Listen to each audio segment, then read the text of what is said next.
নেত্রী অক্লান্ত পরিশ্রম করছেন এটাকে কমানোর জন্য, এটাকে নিয়ন্ত্রণে আনার জন্য অক্লান্ত পরিশ্রম করছেন, আমাদেরকে নির্দেশ দিয়েছেন। আমরা এসেছি এই খাদ্যদ্রব্যগুলো যতটুকু পারছি গরিব দুঃখী মানুষের হাতে তুলে দেবার চেষ্টা করছি।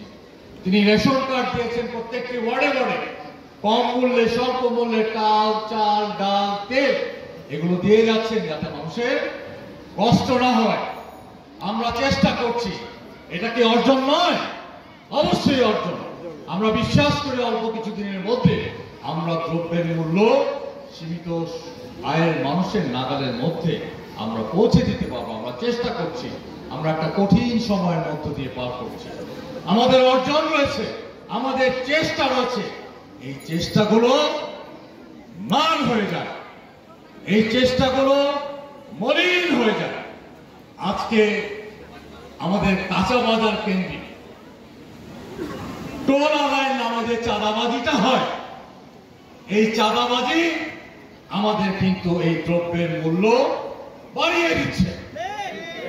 এই এলাকার বিভিন্ন কাঁচা বাজারের চাঁদাবাজি এই দ্রব্যের মূল্য কিন্তু আমাদের বাড়িয়ে দিচ্ছে।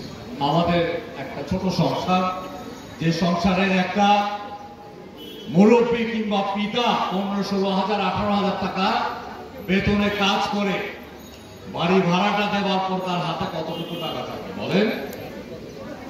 তাকে তো একটা সীমিত আয় দিয়ে চলতে হয়। এই ব্রয়লার মুরগি আর এই তেলাপিয়া মাছ, এই দুটো আইটেম যদি নাগালের ভিতরে না থাকতো আমাদের অবস্থা কি হতো বলেন? কিন্তু এই কাঁচা বাজারে চাঁদাবাজির কারণে এই দুটো আইটেমের দাম বেড়ে যাচ্ছে। এই ব্রয়লার মুরগি যেটা আমাদের আমিষের প্রয়োজন মিটাচ্ছে, এই তেলাপিয়া মাছ আমাদের আমিষের চাহিদা মিটাচ্ছে। সারা বাংলাদেশে, শুধু ঢাকা না, মধ্যবিত্ত, মধ্যবিত্ত মানুষের আমিষের প্রয়োজন এই দুটি আইটেম দিয়ে হয়ে থাকে, বিশেষ করে ব্রয়লার মুরগি। এই কিছুদিন আগে 140 টাকা 50 টাকা কেজি ছিল, আজকে 225 টাকা থেকে 250 টাকা, 1 লাফে হয়ে গেছে। কেন? কারণ এখানে চাঁদাবাজি হচ্ছে। এখানে সিটি টোলের নামে এই মুরগি নামাইলে টাকা দিতে হয়, উঠাইলে টাকা দিতে হয়, বিক্রি করলে টাকা দিতে হয়, বাড়িতে নিয়ে যেতে হলে টাকা। এইটা কি কথা? এটা কেমন কথা? সবজি কিনতেও টাকা দিতে হবে, নামাইলে টাকা, উঠাইলে টাকা, বাসায় নিয়ে গেলে টাকা। এটা কেমন কথা? আমার নেত্রীর অর্জন, আমার নেত্রীর সুনাম দলির সাথে দিয়ে দিচ্ছে। এগুলো বন্ধ করতে হবে, বন্ধ করতে হবে। এখানে অফিসার রয়েছে, আমি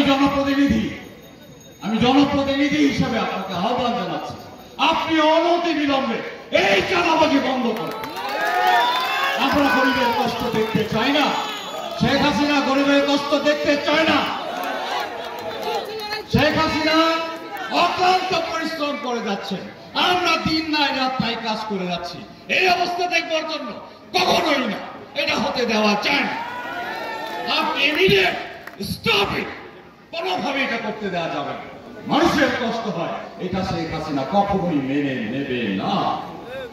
যারা এই কাজ করছে তারা যদি আওয়ামী লীগের পরিচয় দেয়, তাহলে শেখ হাসিনার নেতৃত্বে মানুষের কাতারে আসুন, মানুষের সেবা করুন, আমাদের সাথে আসুন, আমাদের পাশে থাকুন।